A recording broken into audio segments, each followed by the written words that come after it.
कृष्ण वंदे जगद्गुरुम्। 13वां अध्याय का 23वां और 24वां श्लोक। 13वां अध्याय का 23वां श्लोक।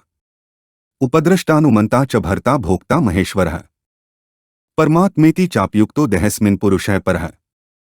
ऊपर कहे गए श्लोकों का अर्थ है, यह पुरुष प्रकृति यानी कि शरीर के साथ संबंध रखने से उपद्रष्टा, उसके साथ मिलकर सम्मति अनुमति देने से अनुमंता, अपने को उसका भरण पोषण करने वाला मानने से भर्ता, उसके संग से सुख दुख भोगने से भोक्ता और अपने को उसका स्वामी मानने से महेश्वर बन जाता है।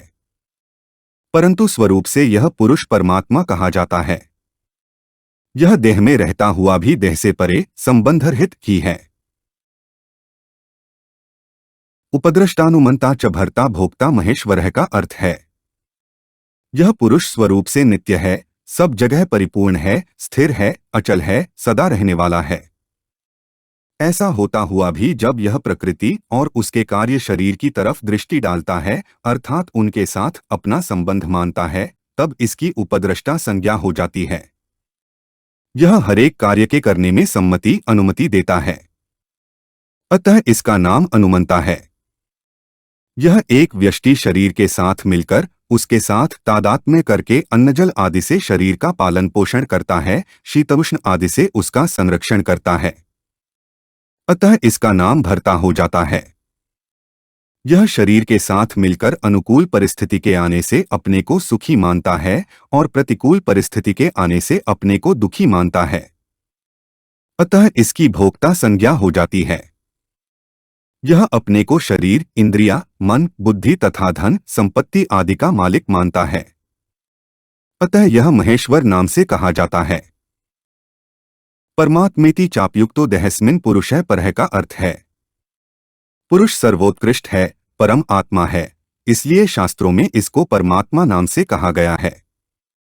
यह देह में रहता हुआ भी देह के संबंध से स्वतः रहित है।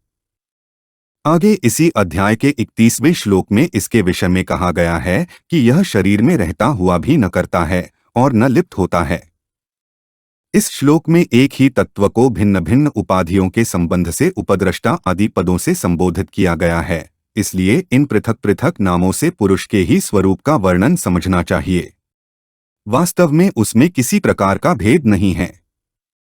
जैसे एक ही व्यक्ति देश, काल, वेश, संबंध आदि के अनुसार भिन्न भिन्न पिता, चाचा, नाना, भाई आदि नामों से पुकारा जाता है, ऐसे ही पुरुष भिन्न भिन्न नामों से पुकारा जाने पर भी वास्तव में एक ही है। 13वां अध्याय का 24वां श्लोक।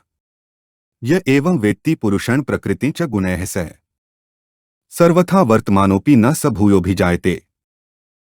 ऊपर कहे गए श्लोकों का अर्थ है, इस प्रकार पुरुष को और गुणों के सहित प्रकृति को जो मनुष्य अलग अलग जानता है, वह सब तरह का बर्ताव करता हुआ भी फिर जन्म नहीं लेता।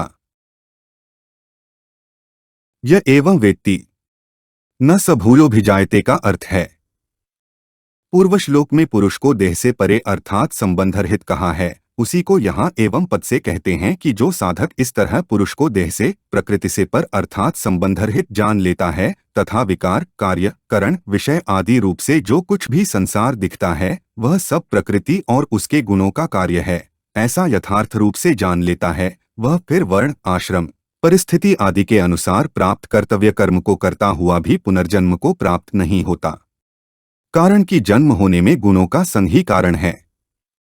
यहाँ सर्वथा वर्तमानोपि पदों में निषिद्ध आचरण नहीं लेना चाहिए, क्योंकि जो अपने को देह के संबंध से रहित अनुभव करता है और गुणों के सहित प्रकृति को अपने से अलग अनुभव करता है, उसमें असत वस्तुओं की कामना पैदा हो ही नहीं सकती।